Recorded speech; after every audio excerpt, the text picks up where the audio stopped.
Salut, moi c'est Sig. Quand je vois l'état de notre planète aujourd'hui, ça fait flipper. T'as vu aux infos toutes ces images d'incendies, d'inondations ou d'ouragans qui détruisent des villes entières? Ce sont les activités humaines qui entraînent une hausse des températures. Ça perturbe l'équilibre de la Terre et ça provoque de nombreuses catastrophes. En fait, il y a de plus en plus d'habitants sur la planète. Les pays s'urbanisent trop rapidement. Résultat, plus de la moitié de la population mondiale habite aujourd'hui dans des zones bondées, sans eau potable ou sans traitement des déchets. Ce manque d'hygiène crée toutes les conditions de développement de pandémies, et les risques d'être confinés, comme pendant le Covid, sont très importants. Stop! Si on veut une planète agréable à vivre, il va falloir se bouger. Mais comment tout ça peut changer? Et à quoi peut ressembler la ville du futur? Je vais te montrer que des solutions existent déjà. Des écoquartiers, des villes durables et intelligentes. C'est ça le quartier idéal.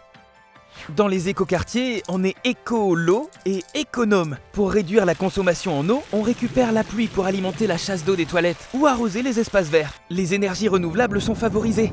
Grâce aux cartes d'exposition des toitures, on va repérer où sont les meilleurs bâtiments à équiper de panneaux solaires. On va pouvoir produire sa propre électricité et contrôler en temps réel sa consommation. Certains bâtiments récents produisent même plus d'énergie qu'ils n'en consomment. Ce sont des bâtiments à énergie positive. Comme ici, le lycée Vaclav-Havel à Bègles, près de Bordeaux.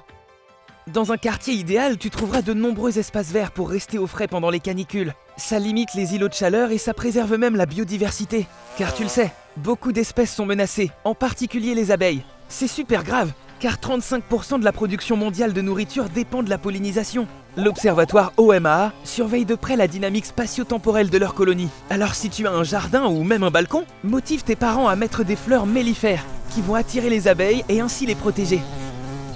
Tiens, à propos de jardinage, je vais te parler du projet Dragonfly. C'est Vincent Calbeau, un architecte belge qui a imaginé une ferme verticale en plein cœur de New York. T'imagines? Une serre bioclimatique et des étages qui sont consacrés à l'élevage. Autant dire que le lieu de production est presque le même que le lieu de consommation. Quand j'y pense, ça ressemble pas mal à ce que tu peux déjà localiser près de chez toi. Des jardins partagés.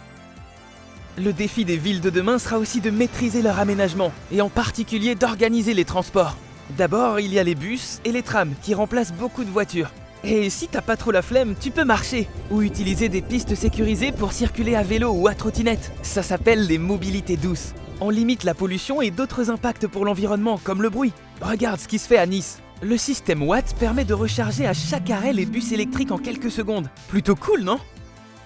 Dans un quartier idéal, tu trouveras tout près de chez toi un city-stade pour chiller avec tes potes ou une médiathèque pour lire tes mangas. Le ministère de la Culture propose l'Atlas Culture des territoires. C'est une carte interactive qui situe tous les lieux culturels proches de chez toi. Au fait, tu sais comment on appelle le fait d'avoir au même endroit des espaces culturels et sportifs, des lieux pour se retrouver, mais aussi des bureaux, des écoles et des commerces? C'est la mixité de l'immobilier. Et le top, c'est d'avoir aussi un mélange culturel et générationnel, avec des habitants aux origines, revenus et âges différents. Une qualité de vie pour tous, c'est un des avantages du quartier idéal. Et tu peux aider à le construire dès maintenant. Allez, go!